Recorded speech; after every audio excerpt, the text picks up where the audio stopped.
Olá a todos, espero que estejam todos bem. Vamos aqui então para mais uma sessão do Investment Book Club. Ter aqui um livro que eu pessoalmente considero excelente, que é de um dos meus autores favoritos e tenho a certeza que vai ser brilhantemente apresentado pelo Hugo Roque. Já faço aqui a apresentação mais formal, vamos só aqui ver o... Tenho aqui uma pequena apresentação só introdutória que eu costumo fazer no início destes eventos, portanto, com a sessão, o que é que vai acontecer e o que é que isto é para quem também não conhece. Portanto, Investment Book Club nós decidimos aqui um livro para ler e depois discutir numa sessão que agora tem sido online, já foi algumas vezes presencial, esperemos que volte também a ser. E está integrado então no projeto de literacia financeira do CFA Society Portugal, que eu estou a coordenar. CFA Society, também para quem não conhece, é uma organização de analistas financeiros mundial, que se trata de um curso e depois é quase como uma ordem de analistas financeiros, e tem a missão de desenvolver a profissão de analista financeiro e exige padrões de ética extremamente elevados, também de educação e de excelência profissional, e sempre com o objetivo de beneficiar a sociedade como um todo, dada a importância da área financeira na nossa sociedade. Este evento, então, está previsto ter uma duração de cerca de 1 hora, com meia hora de apresentação e depois meia hora de discussão, Q&A e intervenções dos participantes.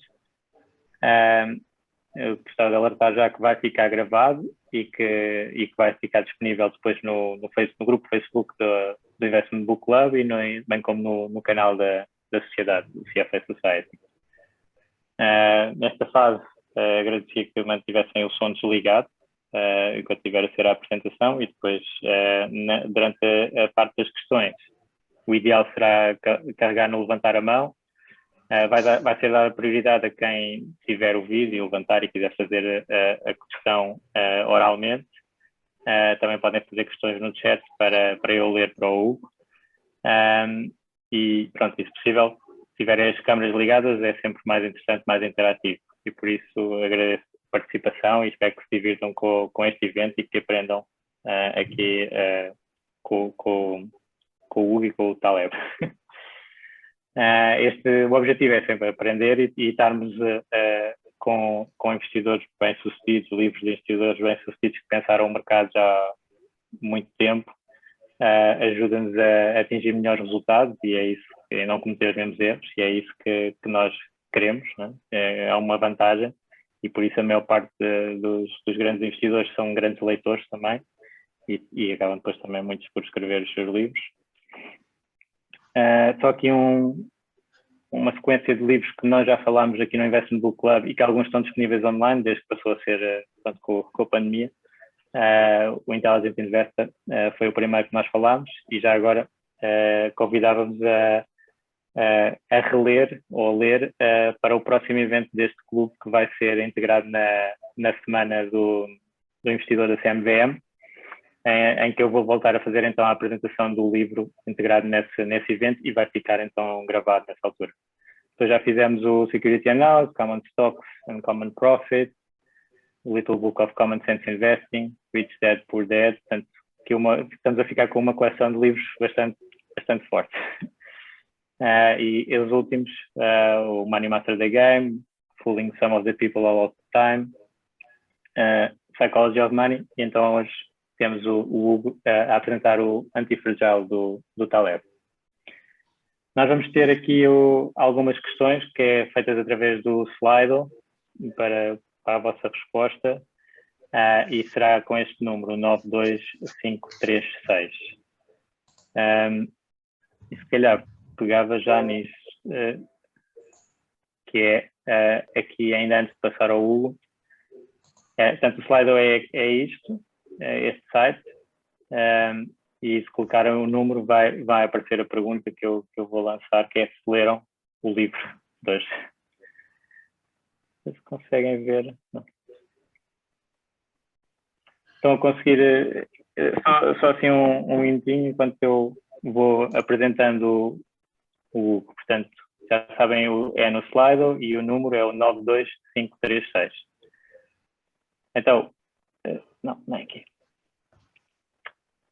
O Hugo, então, licenciado na Faculdade de Economia do Porto, é CFA Charter Holder desde 2019, passou pela Fincor, pela corretora Fincor e pela Casa de Investimentos como Portfolio Manager, e entretanto passou para a área das fintechs e colabora agora com a Natixis nessa área de software financeiro.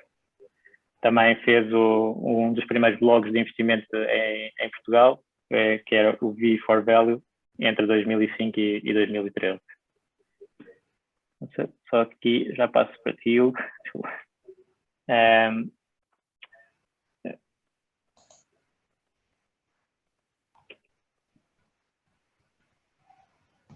Vamos ver se alguém leu.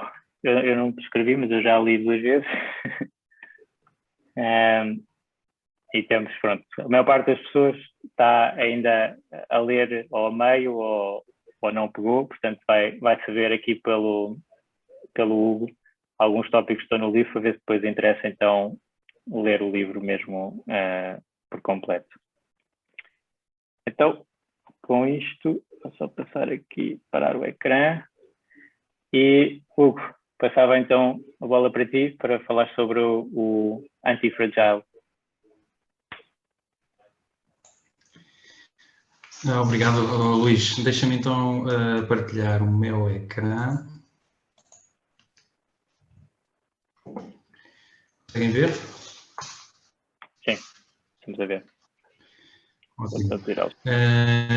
Então, muito rápido, apenas para agradecer o desafio ao Gonçalo Garcia, que eu penso que também está aqui a assistir, e também a oportunidade a ti, Luís, e ao CFA Portugal, e louvar o vosso trabalho no enriquecimento da literacia financeira, que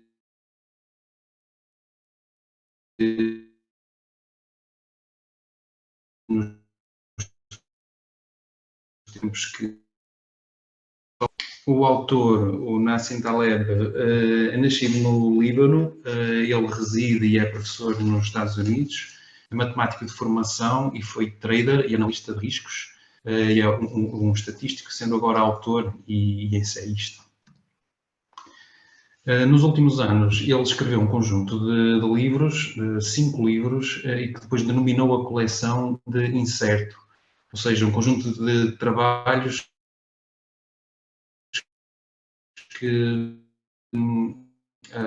relacionados com o tema da randomness e que explorava a ideia de que os seres humanos não consideram bem a presença da aleatoriedade, ou seja, procuram sempre justificar resultados que são aleatórios como não aleatórios. E aqui o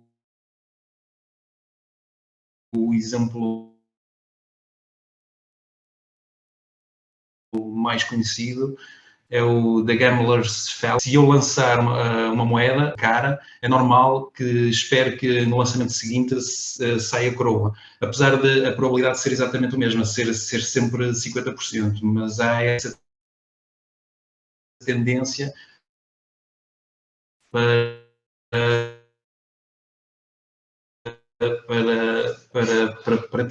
isto aplica-se em muitas, quando pensamos em termos de avaliação de resultados e de retornos obtidos, portanto, ele tirou o conceito que depois explorou no livro seguinte, que é no Black Swan, o grande sucesso que foi o Black Swan. E, portanto, o impacto de eventos raros e imprevisíveis, muitas vezes valorizados pelas pessoas, e a tendência para desvalorizar esses eventos e simplificar a sua explicação. Este livro foi lançado em abril de 2007, portanto, exatamente antes da grande crise financeira, e, portanto, daí também o grande sucesso que alcançou, tendo sido lançado nesse contexto. Depois o terceiro livro, o The Bed of Proselytes, é uma coleção de aforismos sobre a vida em geral e os valores clássicos. portanto, que explora este tema.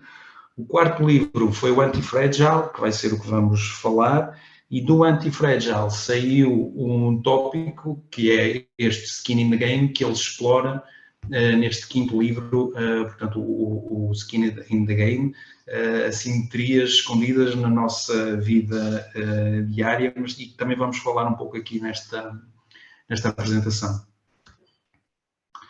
E, portanto, a antifragilidade, para o senso comum, os choques e a incerteza, a aleatoriedade são coisas más e, portanto, nós procuramos evitar o dor e o desconforto, se possível. No entanto, podem existir sistemas, processos ou atitudes que têm um comportamento exatamente contrário, ou seja, que beneficiam com estes choques, que beneficiam com a volatilidade. Eu, quando li este conceito que o Taleb apresentou, na altura, lembrei-me de um filme que é um dos meus filmes preferidos, que é o Unbreakable, do M. Night Shyamalan, e nesse filme, eu aqui não vou fazer nenhum spoiler, portanto só vou dizer a premissa, mas nesse filme, que eu recomendo a todos, o personagem do Samuel L. Jackson vive uma condição que é uma condição extremamente frágil. Ele adoece muito facilmente e qualquer tombo que tenha facilmente fratura um osso ou tem um problema de saúde. E ele, vivendo nessa condição, ele pensava, será que não existe ninguém que tenha a condição exatamente oposta? Ou seja, que seja capaz de resistir a todos estes choques e que tenha uma condição quase sobre-humana para resistir a isto. No entanto, ao desenvolver o conceito, eu percebi que a antifragilidade que o Taleb quer dizer ainda é mais forte do que unicamente a robustez. Portanto, a robustez, a capacidade para aguentar um choque. A antifragilidade vai além disso. E eu partilhava aqui só uma pequena introdução do livro sobre o conceito para transmitir esta ideia. Algumas coisas beneficiam com os choques. Elas prosperam e crescem quando expostas à volatilidade, à aleatoriedade, à desordem e a fatores de stress, e amam a aventura, o risco e a incerteza. No entanto, apesar da omnipresença do fenómeno, não existe uma palavra para definir o exato oposto de frágil. Vamos chamá-lo de antifrágil. A antifragilidade está para além da resiliência ou robustez.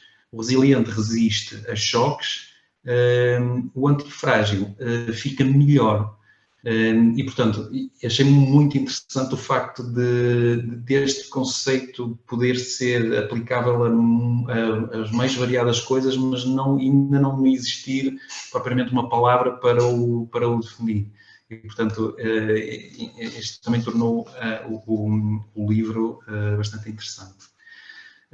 O Taleb, portanto, define a antifragilidade, e aqui entrando no ramo da matemática onde ele é formado, como uma resposta convexa a um choque ou a um dano. Ou seja, com o aumento da volatilidade, com o aumento da incerteza, é natural que se espere um resultado melhor. Portanto, levando a uma resposta positiva com esse aumento da volatilidade. Fazendo o paralelismo com a linguagem financeira, nós podemos dizer que esta convexidade se assemelha à exposição de uma opção longa e, pelo contrário, a fragilidade será mais associada com a exposição a uma opção curta e, portanto, que sai prejudicada com o aumento da volatilidade. E, portanto, onde é que nós vemos este conceito? Onde é que nós podemos assistir à antifragilidade? Desde logo na evolução das espécies, portanto, a evolução dos organismos e a sua adaptabilidade a choques que foram sofrendo, a sua resistência e evolução, lá está, para poderem suportar esses choques e outros que pudessem surgir, está bem patente portanto, na evolução no darwinismo, digamos. E, portanto, graças à antifragilidade, as espécies puderam evoluir, a seleção foi sendo feita e os organismos, e o código genético dos organismos foi-se adaptando às circunstâncias e fazendo a sua evolução até aos dias de hoje. E no próprio corpo humano nós também podemos assistir a isto, e este conceito, esta definição de hormesis, e portanto, que está relacionado com a exposição do corpo humano a substâncias nocivas. É óbvio que se não for letal, se for em pequenas quantidades e controlada de alguma maneira, tende a beneficiar o organismo e a torná-lo mais resistente, mais forte e a fazê-lo evoluir. Um caso interessante na medicina é a lei de Wolff, que nos diz que o corpo humano, se sujeito a choques e a cargas, vai tender a desenvolver uma densidade óssea maior e, portanto, a desenvolver essa resistência, essa capacidade e a evoluir. E quem tem filhos facilmente reconhece este fenómeno, que é quando os nossos filhos começam a ir para os infantários, naquelas primeiras semanas ou meses. É muito fácil eles apanharem todo tipo de viroses e para os pais é uma preocupação ter que lidar com isso. Mas é natural que aconteça, mas com o passar do tempo, o organismo deles vai ganhando, o nosso organismo, queremos dizer, vai ganhando esses anticorpos, essa resistência a esses vírus e a outros que possam surgir. E, portanto, este é mais um exemplo deste contexto e, aliás, há uma frase do Nietzsche que também traduz o mesmo princípio: o que não me mata torna-me mais forte. E, portanto, é exatamente este contexto desta exposição a substâncias nocivas que nos faz evoluir o organismo. Em vários outros sistemas da nossa sociedade, em empresas ou em governos, nós também podemos observar a antifragilidade.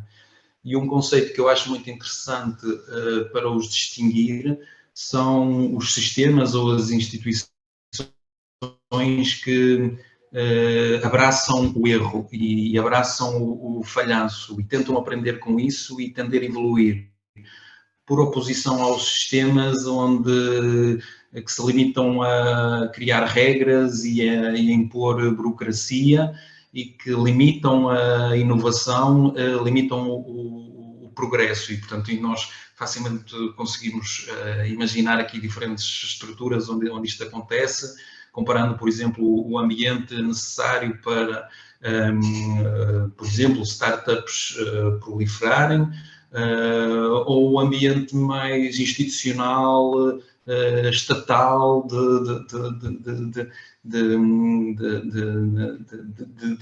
processos que nós temos que recorrer e que devido à sua natureza, ou, por exemplo, a educação, também é outro ponto que o Taleb explora e também critica bastante, a educação institucionalizada, a academia, e que muitas vezes tornam-se, limitam lá está, essa adaptabilidade, essa evolução, o progresso. E, portanto, em várias instituições nós podemos também observar o fenómeno da antifragilidade. E eu coloquei o estoicismo, ou seja, muitos destes conceitos vêm da filosofia do estoicismo, que eu sei que o Luís também gosta bastante, e que o Taleb fala bastante no livro, usando o exemplo do Séneca ou do imperador Marco Aurélio e dos seus e dos seus escritos, portanto, conseguir a antifragilidade, recorrendo a uma postura estoica, de lidar com as emoções de forma ponderada, racional, a percebermos do downside dos problemas, das situações em que nos colocamos, ter consciência, se calhar, em primeiro lugar, de onde podem advir os problemas e incorporá-los na nossa tomada de decisão, para depois disso beneficiar então do upside. E, portanto, hoje em dia é algo que também voltou e que está a ser muito divulgado e que, de facto, vale a pena conhecer e de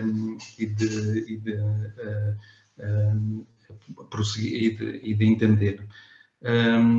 Uma das vantagens dos livros do Taleb é que ele coloca muitas referências nos livros, referências clássicas da filosofia grega ou romana, até referências mais contemporâneas, e que depois nos permitem explorar vários temas de diferentes áreas do conhecimento.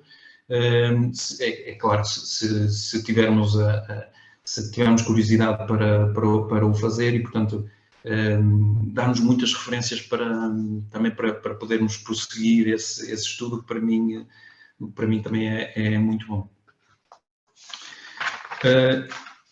E ele, depois, ao longo do livro, ele explora, digamos, alguns princípios ou atitudes, padrões que se podem implementar para atingir a antifragilidade. Eu coloquei aqui alguns, não coloquei todos, mas os mais, digamos, mais relevantes, ou que são mais tratados no livro. Desde logo o skin in the game, ou seja, que tem tudo a ver com a análise de incentivos, ou seja, só será possível nós termos relações justas entre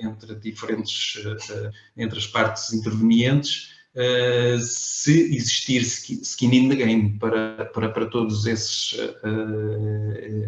intervenientes. E um exemplo que ele dá no livro é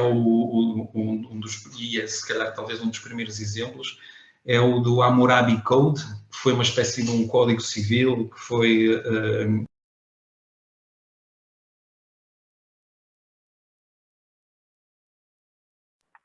Hugo, carregaste aí no microfone. Ficamos sem som.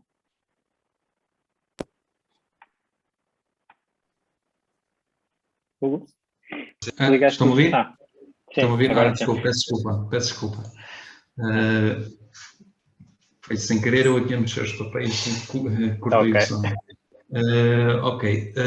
E, portanto, o rei Hammurabi da Babilónia, que desenvolveu este primeiro código civil em 1750 a.C., que defendia coisas como: se um construtor faz uma casa e uma pessoa vai para lá morar e o teto, por uma razão, cai e a pessoa falece, o construtor tem que ter a mesma consequência, ou seja, tem que ser condenado à morte. Claro que isto é um exemplo extremo de skin in the game, mas digamos, ilustrativo do princípio.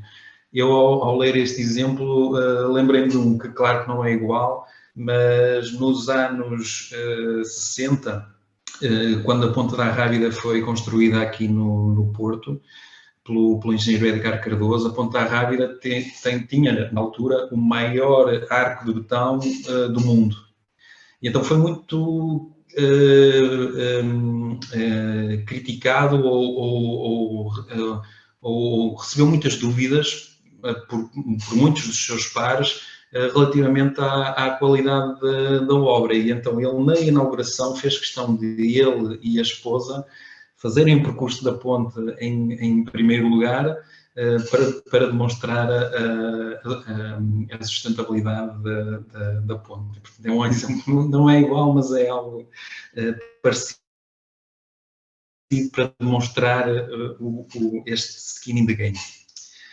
Mas isto também existe em muitas outras áreas e, portanto, na gestão das empresas, todos nós conhecemos ou já ouvimos falar do problema da agência. Portanto, quando os os donos têm que contratar gestores para vir gerir um negócio, e há aquele conflito de interesses entre os gestores e os donos da empresa. E, aliás, o Credit Suisse publica um estudo todos os anos que analisa a evolução das empresas familiares em comparação com as restantes, que não são empresas familiares, e existe um prémio de retorno.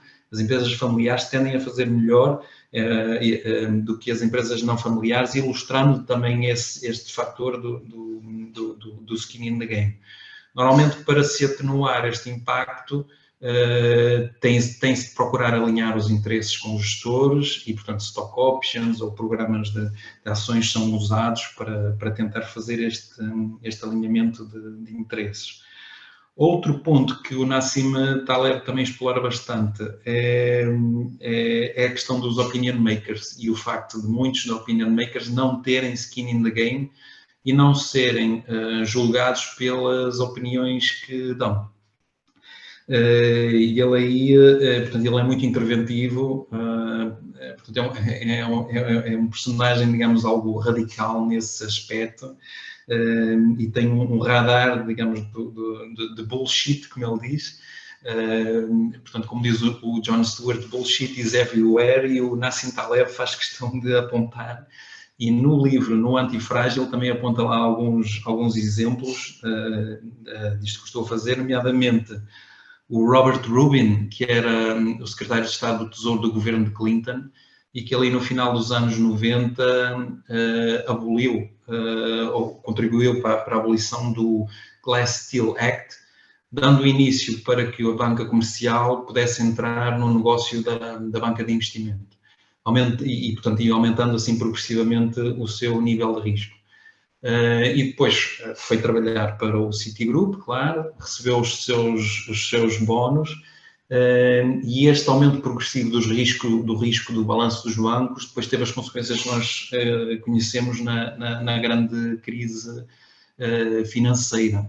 E portanto, o tomar decisões, o tomar atitudes sem ter uma consequência prática relativamente a essa opinião que está a ser emitida, é mau e, portanto, torna uma relação algo injusta nesse aspecto. Outro exemplo que ele dá é do Prémio Nobel, do Joseph Stiglitz, que pertencia também ao Comitê de Fiscalização da Fannie Mae e da Freddie Mac, e que em 2007 emitiu o seu parecer dizendo que achavam que as empresas estavam bem capitalizadas e que não havia nenhum problema substancial à vista. E depois aconteceu a crise financeira, as duas empresas tiveram que ser intervencionadas e nacionalizadas pelo Estado americano. E, claro, ele não teve nenhuma consequência para ele próprio disso e mais do que isso, passado 1 ou 2 anos, escreveu um livro a dizer porque é que a crise financeira tinha acontecido. Ou seja, quase se esqueceu da opinião que tinha dado e depois reescreveu o texto e veio explicar porque é que a crise financeira tinha acontecido. Portanto, falta de skin in the game. O princípio seguinte é o via negativa. Portanto, o Nassim Taleb também fala bastante neste princípio, que é o pensamento teológico que tenta descrever Deus pela negação, ou seja, destacando que Deus não é. E ele usa isto para defender que a acumulação de conhecimento também deveria ser feito desta forma, ou seja, removendo, em primeiro lugar, o que nós achamos que está errado, que eles chamam de conhecimento subtrativo. E nós, é fácil de associar este contexto ao Charlie Munger e a postura e ao modelo mental que ele defende. Portanto, muito disto também está relacionado com modelos mentais e formas de pensar. Quando ele diz esta frase, all I want to know is where I'm going to die, so I'll never go there. E, portanto, pensar em primeiro lugar nos exemplos errados, no que pode acontecer de mal, e pensar em primeiro lugar no downside, tomarmos decisões circunscritas ao nosso círculo de competência, aqui também um princípio muito enunciado pelo Warren Buffett também, é a forma melhor para se atingir o pensamento independente, que é tão importante nos investimentos. E, portanto, este também é um conceito que eu achei muito, muito interessante do livro. E, por último, o Barbell Strategy. Portanto, o barbell não é mais do que as barras de musculação, não é? com os pesos dos lados. Nas finanças também é muito usado para descrever os portfólios de obrigações que têm um peso muito relevante em maturidades curtas e em maturidades longas, portanto, deixando o meio sem uma exposição relevante. E que mais não é do que representar uma atitude bimodal a resultados extremos, extremamente avesso ao risco e outro muito arriscado, ignorando desta forma o meio. O objetivo desta estratégia é limitar o downside e obter exposição a cenários de grande upside. E ao refletir neste conceito, e ele usa exemplos para ilustrar isto, também da literatura, por exemplo, autores como Kafka, ou mesmo nós, eu pensando também, ou mesmo o nosso José Saramago, que nas suas profissões tinham um trabalho absolutamente banal. Kafka era funcionário de uma companhia de seguros, o José Saramago foi funcionário público durante muitos anos, mas ao mesmo tempo eram escritores e, portanto, foram construindo portanto, tomaram conta do seu downside, portanto, do que precisavam para viver, mas ao mesmo tempo foram construindo o seu upside, ganhando exposição a uma área que lhes podia permitir isso e que lhes permitiu esse enorme sucesso. E no investimento, este conceito também pode ser muito usado quando nós pensamos, por exemplo, em ter num portfólio ações ou obrigações.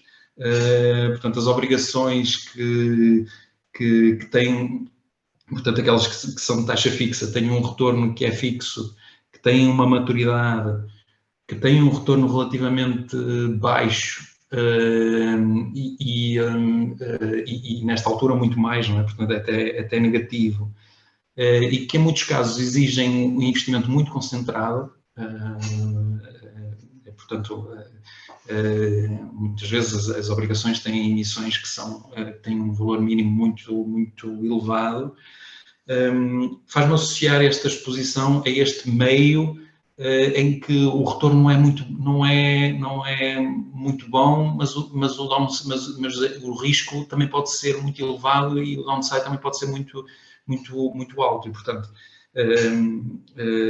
é claro que na construção do portfólio de investimento tem-se de levar em conta com o perfil de risco do investidor, mas para quem pode ter um horizonte de investimento de muito longo prazo, ter uma exposição maior a uma classe de ativos como é as ações, que permite combater, que ao longo da história demonstrou que consegue combater a inflação, a erosão monetária de uma forma muito mais eficaz do que as obrigações, e depois, se houver uma parte do portfólio que queira ser garantido, então sim, atribuir esta parte a um ativo, mas que seja um ativo o mais seguro possível, ou cash, ou uma obrigação de um Estado extremamente conservador, por forma a garantir essa parte, mas por outro lado ter um upside de uma classe de ativos que permita obter um retorno muito mais elevado. Este princípio foi seguido pelo David Svensson, que faleceu recentemente, no seu livro Unconventional Success. Ele que mudou a forma como os endowments são geridos e que influenciou também fundos soberanos, como é o caso do fundo da Noruega, e que tem uma exposição a ações de mais de 70%. E, portanto, exemplos válidos e que merecem ser considerados. Eu coloquei aqui uma frase do Jamie Dimon, que diz que também pode ser associado também na gestão das empresas, porque ele defende muito na gestão do balanço do banco, da JP Morgan, ter um balanço à prova de tudo, portanto um fortress balance sheet, como ele chama, porque, como ele diz, ele espera hope for the best but prepare for the worst, ou seja, preparar o downside, mas se as coisas correrem bem, então conseguir beneficiar do upside. E, portanto, este é o conceito do Barrel Strategy. E, portanto, era o que eu tinha para partilhar nesta apresentação. Só para dizer que o Nassim Taleb, como eu disse, é um autor algo polémico. Nós não temos que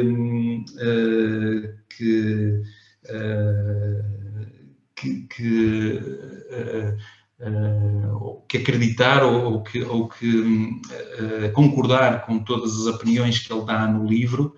Algumas delas são bastante polémicas e ele no dia-a-dia tem esta postura, ele próprio se chama, ele próprio um filósofo radical, tem esta postura de confronto com aquelas pessoas que ele acha que lá está, que são opinion makers sem skin in the game. Mas é um autor que nos põe a refletir e a pensar nestas coisas, e em termos de modelos mentais de pensamento, eu acho que o Antifrágil é um contributo excelente para esse exercício. E obrigado, fico então a dispor para a discussão, para as questões que irão colocar.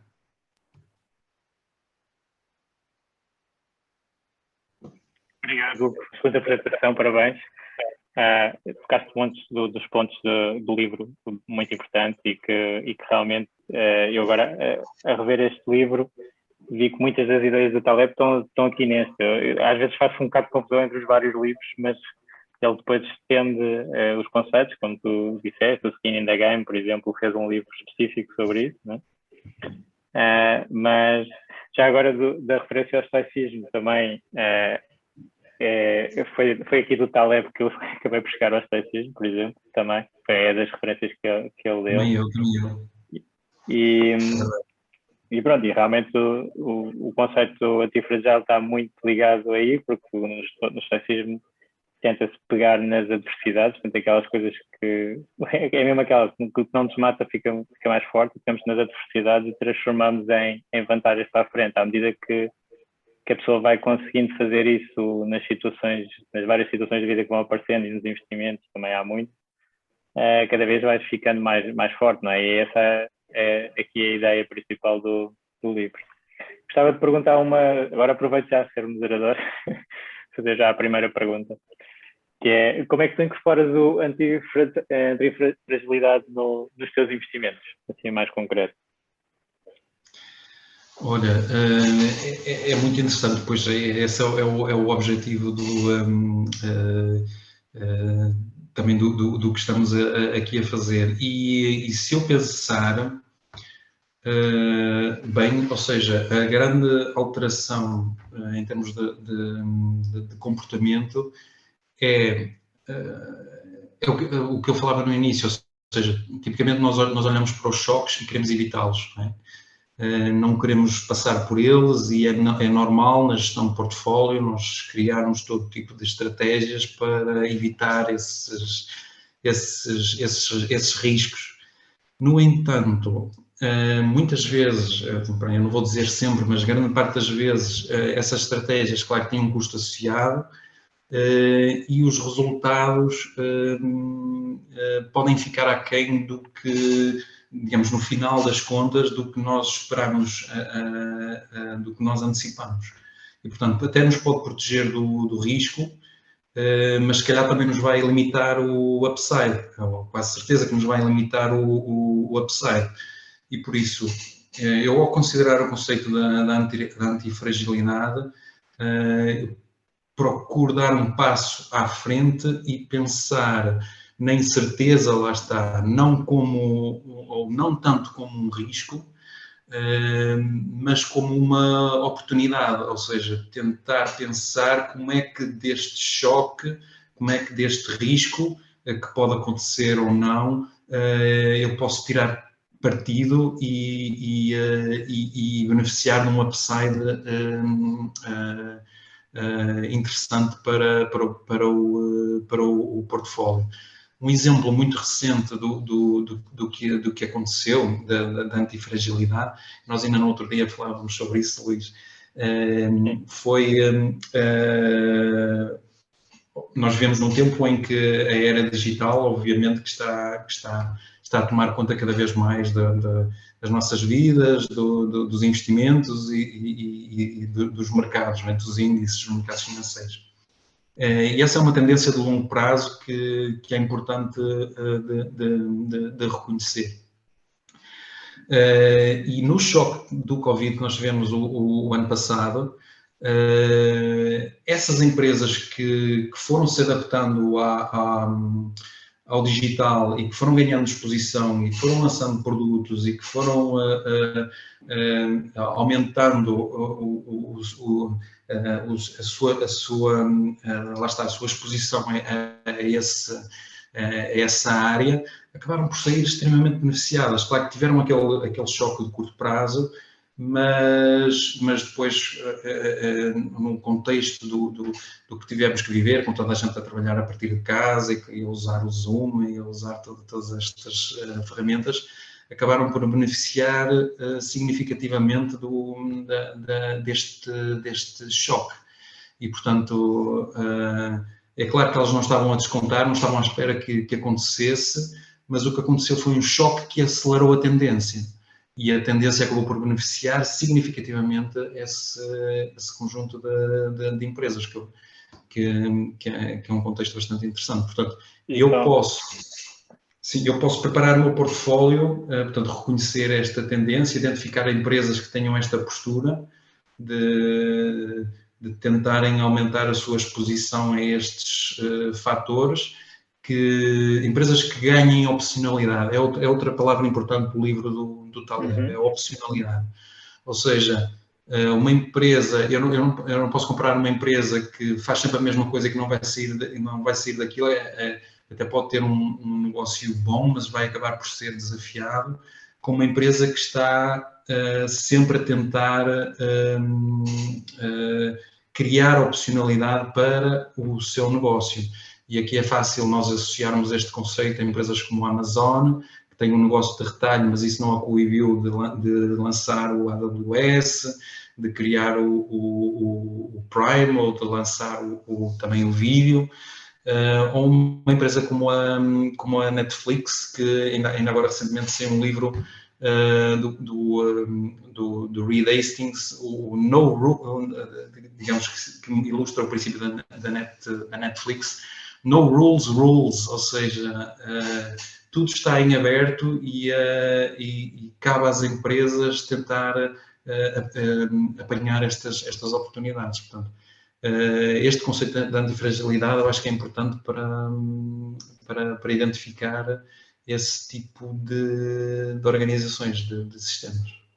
E se calhar tudo também estando na área das startups, se calhar é uma filosofia que tu tentas encontrar nas empresas, mesmo que maiores e mesmo que já não se possam considerar startups, empresas que sejam muito ágeis a reagir às situações e a desenvolver novos serviços, produtos e adaptar, né? Sem dúvida. Entre a fragilidade. Sem dúvida, aliás, eu estou neste momento a fazer um mestrado, que é o mestrado de Inovação e Empreendedorismo, e uma dos conceitos que é mais usado lá e que grande parte das empresas também segue é o Lean Startup. E o Lean Startup não é mais do que seguir 3 ideias, que é Build, Measure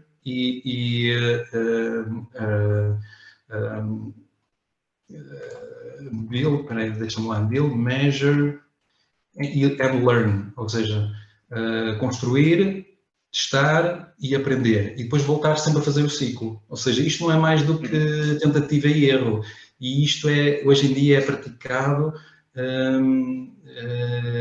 em grande escala nas startups e mesmo nas empresas tradicionais também querem trazer este conceito para a sua própria, para o seu desenvolvimento de produto, para a forma como trabalham, para conseguir esta agilidade. Portanto, a ideia de que eu consigo sistematizar um produto a fazer e depois vou fazer e depois vou comercializá-lo, não existe. O objetivo é fazer todo este ciclo o maior número de vezes possível e, portanto, e colocar o produto no mercado e testá-lo o maior número de vezes possível para ele se adaptar e para chegar a uma solução válida. Por isso, neste contexto, é muito aplicável, sem dúvida. Agora, abri aqui as perguntas ao grupo, se alguém tem alguma pergunta que queira fazer. Gonçalo? Sim, eu posso. Antes de mais, Hugo, obrigadíssimo. Gostei bastante da apresentação e obrigado por teres aceito o desafio. É muito curioso o livro. Não tinha lido, tive a oportunidade de ler e gostei bastante. Gostei particularmente desta estratégia da Barbell Strategy e o exemplo que estavas a dar, o facto de teres no teu portfólio cash e ao mesmo tempo estar bastante exposto a equities, segundo o que eu percebi, e também a startups. Tens aqui mesmo as duas personalidades. Outro tema... Olha, deixa-me só precisar, o exemplo do Taleb no livro nem é tanto este que eu estava a dizer, já foi uma reflexão que eu fiz. O exemplo do Taleb que ele tem no livro seria colocar 90% do portfólio em cash e 10% em opções longas. Por isso ele é muito mais radical nesta estratégia. Outra coisa no livro que eu achei bastante curioso foi ele ter mencionado várias vezes o fator redundância. Não é? O facto, por exemplo, nós termos 2 rins, 2 pulmões, 2 olhos, parece que é redundante, não é? Só precisaríamos de um olho para viver, de um rim e afins. E isto na vida é bastante aplicável, não é? E tanto na vida como nas empresas. E eu queria te perguntar se aplicas estes princípios de antifrágil em alguma parte da tua vida, para além da financeira, que possas partilhar connosco. Olha, o exemplo que me vem à cabeça é justamente o desenvolvimento de software. Ou seja, é normal quando se está a construir um produto ou um programa, com o passar dos anos, ir adicionando coisas em cima de coisas e ao final de alguns anos ter um monstro que, se uma pequena parte falha, o sistema para por completo. E por isso esse princípio da redundância é cada vez mais tido em conta para que essa situação não aconteça e nós não tenhamos sistemas parados porque um pequeno problema aconteceu. Portanto, tem que haver sempre um escape e algo que permita o sistema como um todo continuar a funcionar. E, portanto, é um exemplo. Obrigado. Mais questões? Mais alguém quer fazer alguma questão?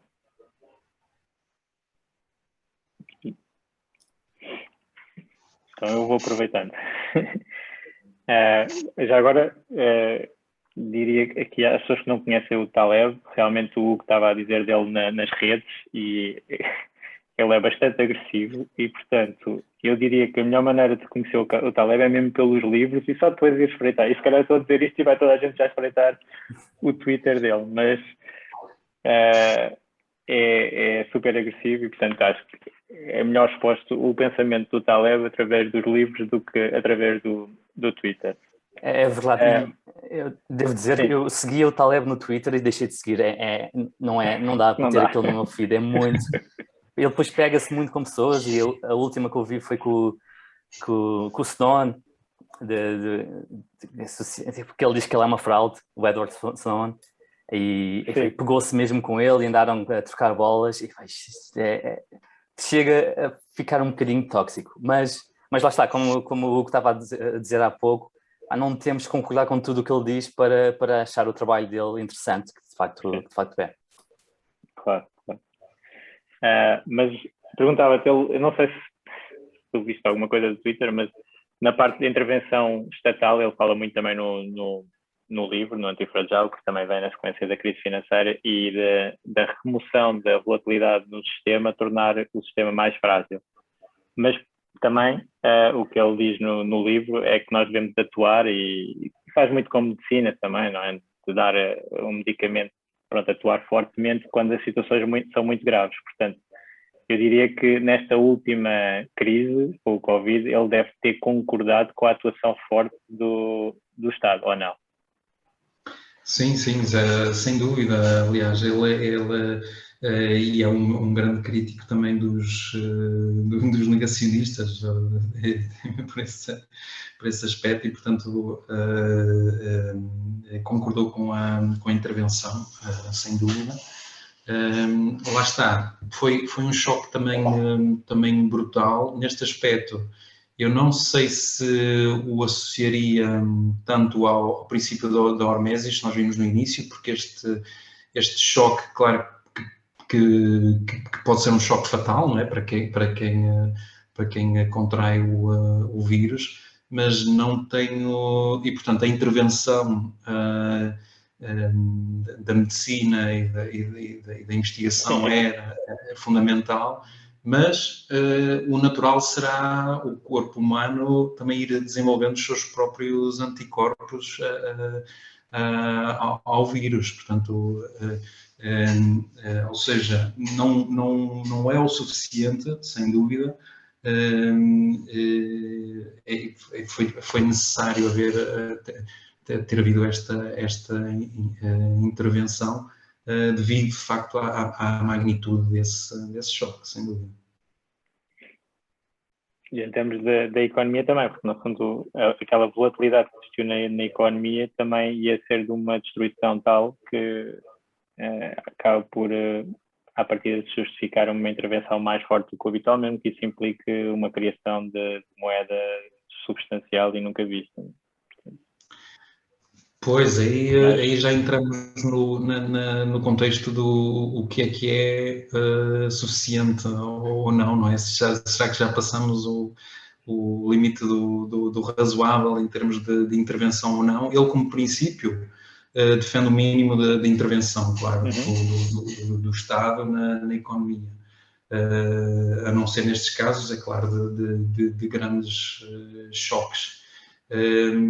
Mas é um problema que merece reflexão, porque nos leva a ponderar se, mesmo em choques mais pequenos que venham a haver, se não vai haver a necessidade de continuar a ter sempre que intervir e segurar os mercados como temos feito nos últimos anos. Portanto, estamos em terreno novo, não explorado. Este nível de intervenção nunca se viu. Era melhor não ter este nível de intervenção até o momento claro que foi útil, e nós não estamos numa crise financeira, Portugal não está numa crise financeira, se calhar devido à intervenção do Banco Central Europeu, não é? Porque o nosso nível de dívida não está a baixar, continua em máximo.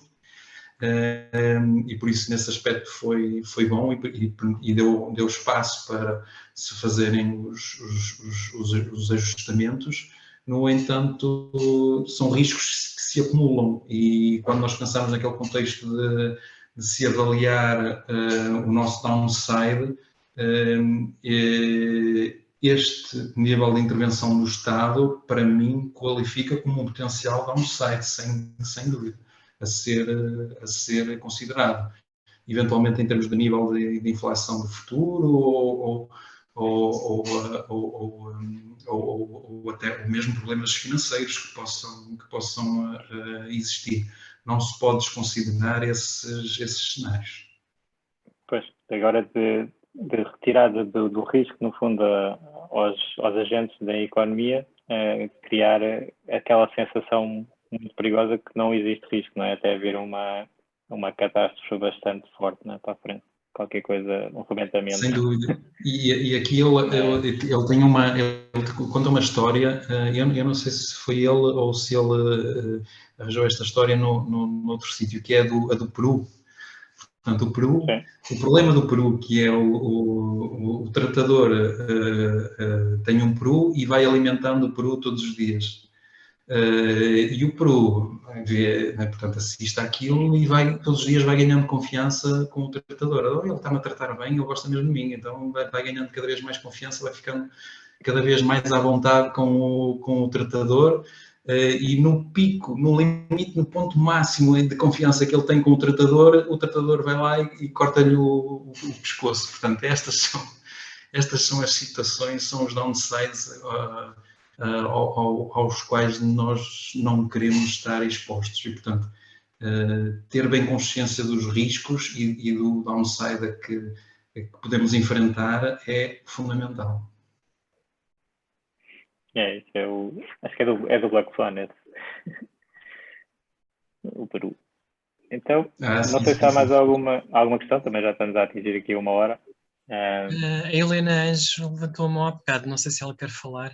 Sim, ele bateu de facto a mão há algum momento. Enfim, dou os parabéns de facto à CFA em Ensino de Portugal e também ao Rock pela apresentação do livro. Penso que teve bastante sucinto e também claro relativamente aos conceitos que são apresentados no livro do Nassim Taleb.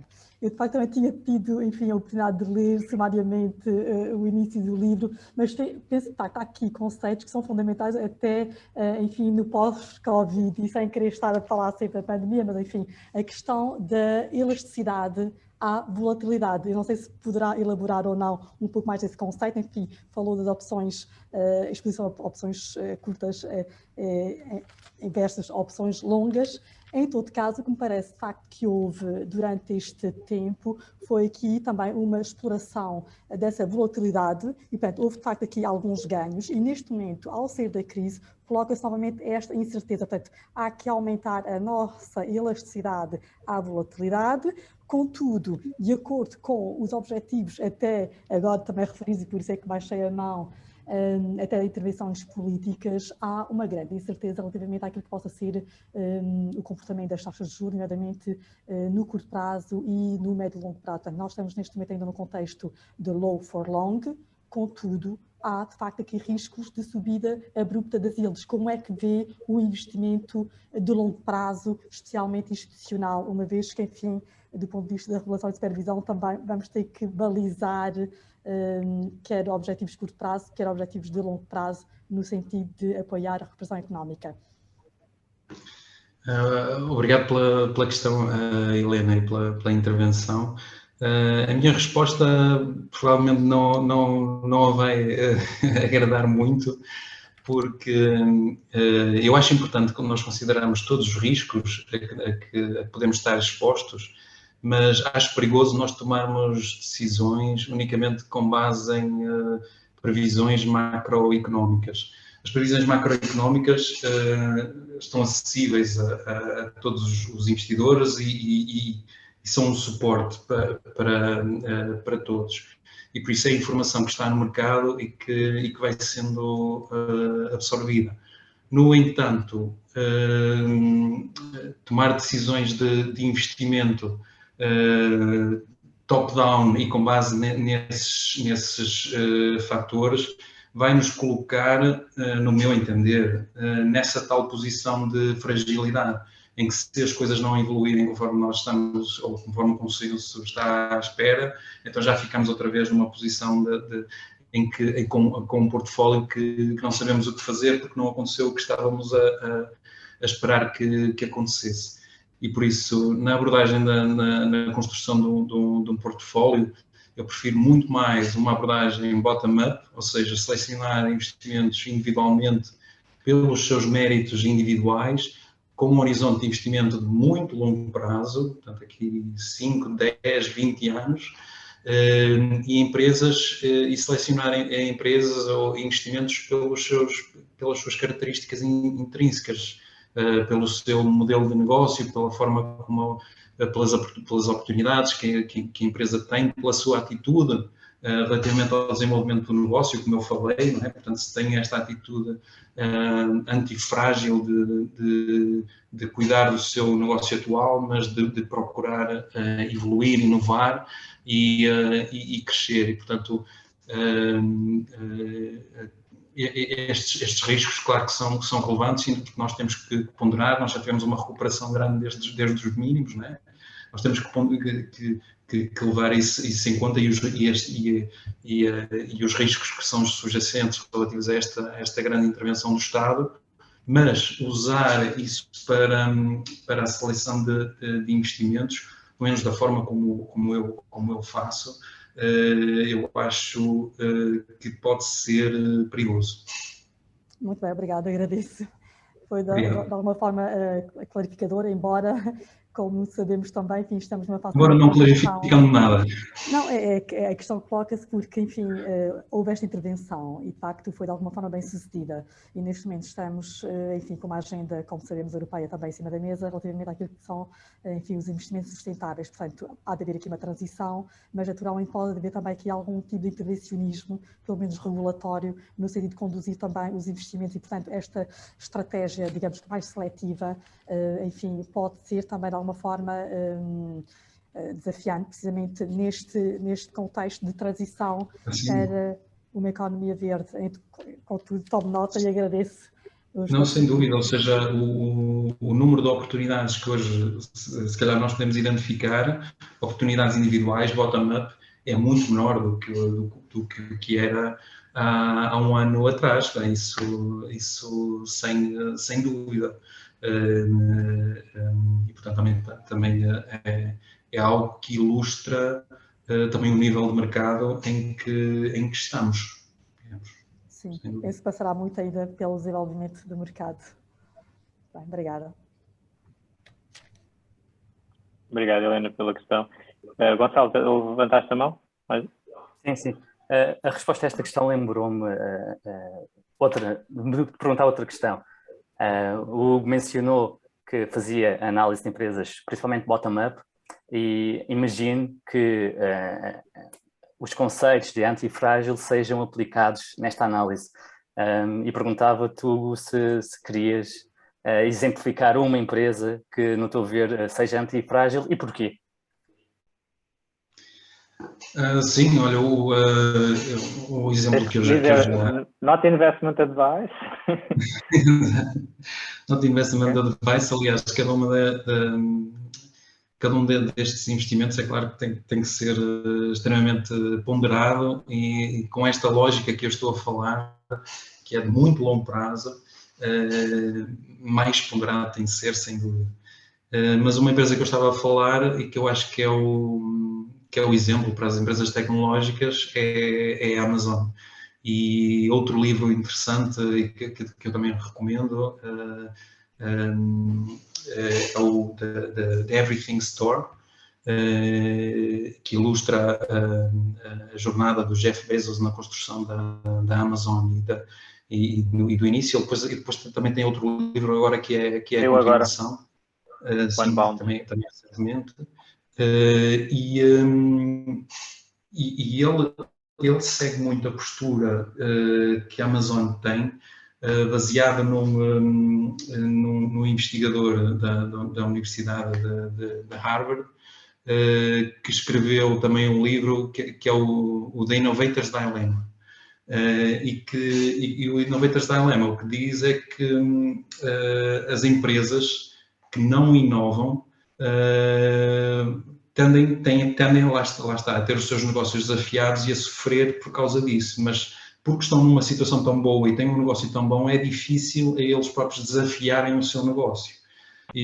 Portanto, a Amazon é um exemplo nesse aspecto, porque um exemplo simples, a Amazon começou por vender livros na internet, mas isso não, e foi um dos primeiros negócios e muito bem sucedido da Amazon, mas isso não a impediu de lançar o Kindle e de tentar se disromper a ela própria, substituindo a venda do livro físico pelo livro na aplicação. E em muitos casos a Amazon segue estes princípios, experimentando novas áreas, lançando novos produtos. Uma frase engraçada do Jeff Bezos, porque lhe apontaram uma vez, porque é que eles faziam estas apostas se perdiam tanto dinheiro nelas. E ele disse, e a resposta dele é que nós íamos perder muito mais dinheiro no futuro com estas apostas, porque o objetivo deles é continuar a fazê-las até chegar a uma ideia, a um conceito que seja uma ideia extremamente bem sucedida, como foi o AWS, não é? Portanto, é sem dúvida um exemplo excelente de uma empresa antifrágil, caso que eu não sei se vai ser uma empresa que vai durar para sempre, não é? Ele já saiu, já não está lá, já não está na direção da empresa, da Amazon, mas pelo menos os princípios vigorarem por mais uns anos. É uma empresa que beneficia destas características da antifragilidade. Ótimo exemplo, sem dúvida, e na Amazon está bastante claro toda a opcionalidade não só da AWS, como todas as coisas que ele tenta e que correm mal, como por exemplo o Fire Phone, não é? Tentaram fazer, corre mal, mas eles tentam, e essa quote que estavas a dizer, que ele não quer perder não quer deixar de gastar dinheiro em coisas que não resultam, basicamente é dizer não quer deixar de tentar inovar, e com isto se torna não só mais resiliente, não é? Mas também verdadeiramente antifrágil, porque se era alguma coisa ainda queria mais um modelo de negócio, sem dúvida. Acaba por ser tipo a Hidra, não é? Que é o exemplo da mitologia grega que o Taleb fala aqui no livro. Portanto, é uma criatura que tu cortas a cabeça e aparecem duas, portanto ainda fica mais forte. A Amazon também estão a aparecer aí várias cabeças a devorar mercados e tem sido um caso de sucesso extremamente forte. Boa, temos aqui também, o Hugo já falou em alguns livros, portanto o Hugo vai ficar de reserva para próximos Investment Book Clubs, para falar de outros livros. Esperemos, tenhas gostado da iniciativa. E vai ser, de certeza, um prazer voltar a ter-te aqui no Investment Book Club com outras sugestões. E agradeço a toda a gente, especialmente aqui ao Gonçalo e à Helena, que fizeram as perguntas, e todos os que estiveram aqui a assistir, pela vossa audiência e participação. Obrigado a todos. E obrigadíssimo a ti por teres moderado isto de forma exemplar. Obrigado. Vamos ficando com um bocadinho mais estranho. Olha, e não se esqueçam que vamos ter outro evento do Investment Book Club já muito em cima, portanto, não sei se vão conseguir ler o livro todo, entretanto, quem não leu, é o Intelligent Investor, e vai ser no dia, Pedro, podes-me ajudar, dia 8? Dia 8 de outubro. É a próxima sessão do Investment Book Club. Estamos convidados. Já agora, provavelmente já temos. Vamos sortear 3 livros a quem participar na sessão. É verdade, agora temos este brinde do CFA Portugal. com o sorteio de livros do próximo evento a quem participar. E a quem participar Ok. com perguntas para incentivar... Bem, isso é que era. Isso é que era. Eu sei, Então lá vá. está, uma participação antifrágil, porque o downside é 0 e o upside é um livro. Olha, aí está. Acabamos com um excelente exemplo. Então vá, até à próxima. Obrigado a Até todos. Obrigada. Até à próxima.